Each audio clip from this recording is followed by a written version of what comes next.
Hello guys, welcome back to my channel again. So in this lecture we are going to talk about the structure of bacterial cell. So in the previous lecture we have talked about the kingdom Monera, in which bacteria were the sole members of the kingdom Monera, and we have talked about the types of bacteria like gram positive bacteria and gram negative bacteria on the basis of gram stain. So today we are going to talk about the structure of bacterial cell. So how the structure of bacterial cell looks like, and the structure of bacterial cell can only be visualized with the help of electron microscope. So we cannot see the bacterial cells through our naked eye, so we need an electron microscope to visualize or to check or to see the bacterial cell. So bacterial cell is very simple, however functionally very diverse in nature. So bacterial cell actually looks like this. For example, the outer membrane is called cell envelope. After the outer membrane, the cell has another membrane which is called cell wall. Cell wall.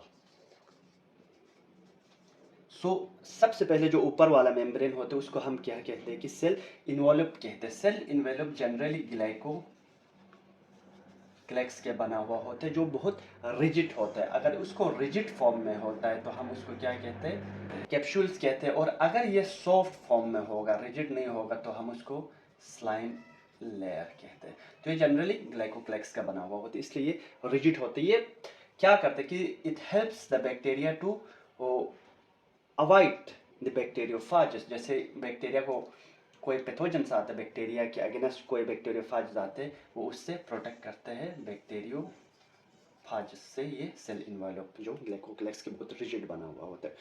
तो the second thing is cell wall. Cell wall is the second layer after the cell envelope. Cell wall is made up of generally N-acetyl glucose amine. नेक और name का बना हुआ होता है. N-acetal glucose amine और N-acetal म्यूरिक acid का बना हुआ होता है. और ये सेल वॉल जो है सेल इन्वॉल्व के नीचे ही होता है. ये सेकंड लेयर होता है, second layer in the bacterial membrane.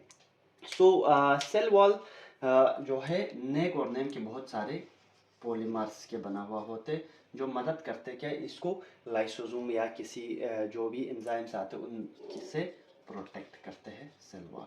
Cell wall के नीचे आते हैं जो मेन मेम्ब्रेन होता है वो है प्लाज्मा मेम्ब्रेन. सेल वॉल जो है ये हार्ड भी होता है, वो ये शेप भी देते, shape to the cell, cell को शेप भी देते. उसके अंदर जो आता है प्लाज्मा मेम्ब्रेन. प्लाज्मा मेम्ब्रेन जो बैक्टीरिया में होता है वो क्या होता है, स्ट्रोल या कोलेस्ट्रॉल एब्सेंस होता है, एब्सेंट ऑफ कोलेस्ट्रॉल और सिट्रोल. लेकिन इसमें कुछ सिट्रोल लाइक मॉलिक्यूल्स होता है जिसको हम कहते हैं हेप्नोइड्स. जैसे यूकैरियोटिक सेल्स में प्लाज्मा मेम्ब्रेन में कोलेस्ट्रॉल प्रेजेंट होते हैं, इस तरह इसमें कोलेस्ट्रॉल प्रेजेंट नहीं होते, लेकिन हेप्नोइड्स लाइक मॉलिक्यूल प्रेजेंट होते हैं. और जो फोटोसिंथेटिक बैक्टीरिया होते हैं उनकी यहाँ क्या होते हैं, क्रोमोफोर्स भी होते हैं जो फोटोसिंथेसिस में मदद करते हैं. ठीक है.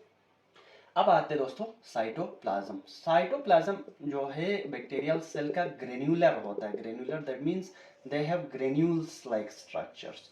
क्यों होते हैं, क्योंकि ये राइबोसोम्स प्रेजेंट होते हैं. क्योंकि जो यूकैरियोटिक सेल्स में है मेम्ब्रेन बॉन्ड स्ट्रक्चर होता है like the Golgi bodies extra या राइबोसोम्स जो होता है एंडोप्लाज्मिक रेटिकुलम्स में होता है. यहाँ पे राइबोसोम्स जनरली ऐसे ही चेन फॉर्म में प्रेजेंट होते हैं जो क्योंकि यहाँ पे मेम्ब्रेन बॉन्ड स्ट्रक्चर प्रेजेंट नहीं होता है.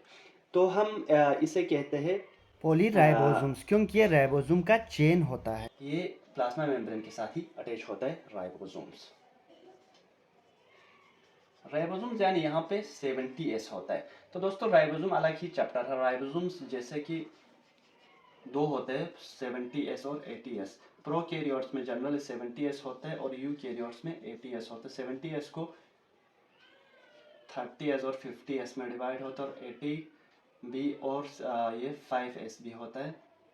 जो ये 80S होते हैं वो 40-60 में होता है.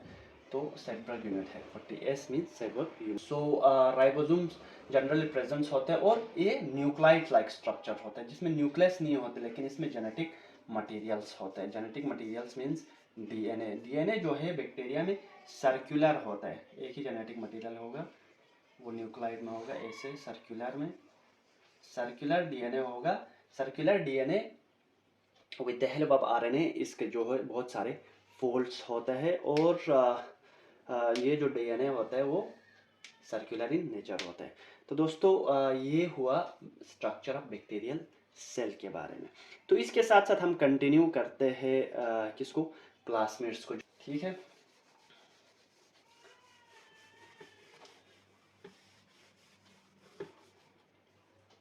प्लाज्मिड्स एक्स्ट्रा जो क्रोमोसोमल्स होता है, एक्स्ट्रा न्यूक्लाइड, यहाँ पे जो न्यूक्लाइड, जो न्यूक्लियस तो होता नहीं, न्यूक्लाइड में डीएनए होते हैं, इसके जो बाहर होते हैं ऑर्गेनेल्स में या कहीं जगह पे होते हैं, जैसे ऑर्गेनेल्स साइटोप्लाज्मिक डीएनए या ये जो है माइटोकॉन्ड्रियल डीएनए की तरह प्लाज्मिड होते हैं जो एक्स्ट्रा न्यूक्लाइड होता है। यह बैक्टीरियाज में जो अलग जेनेटिक मटेरियल लेके होता है, डीएनए या आरएनए।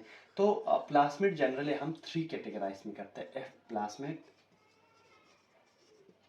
आर प्लाज्मिड और कोल्ड प्लाज्मिड, ठीक है। एफ प्लाज्मिड जनरली ये है फर्टिलिटी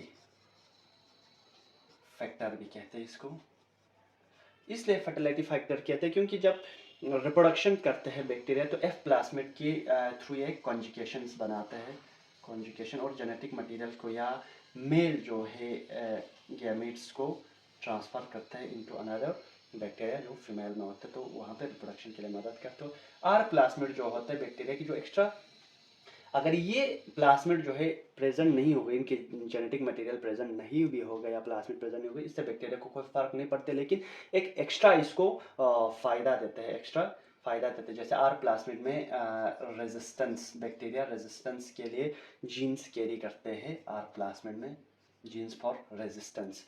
अगर बैक्टीरिया किसी एंटीबायोटिक्स के साथ रेजिस्टेंट करना हो तो आर प्लाज्मिड वो जेनेटिक मटेरियल प्रेजेंट। और कोल प्लाज्मिड आता है कोलर्जेनिक, जो ये खुद एक दूसरे बैक्टीरियाज को या मारने के लिए एक बाई प्रोडक्ट बनाते हैं जिससे वो दूसरे पे अटैक करने के लिए वो कोल प्लाज्मिड के थ्रू बनाते हैं। सो प्लाज्मिड और non nucleoid genetic materials they help in bacteria to grow और सस्टेन और हेल्प इन फर्टिलिटी या रेजिस्टेंस में मदद करते हैं। Thank you so much for watching.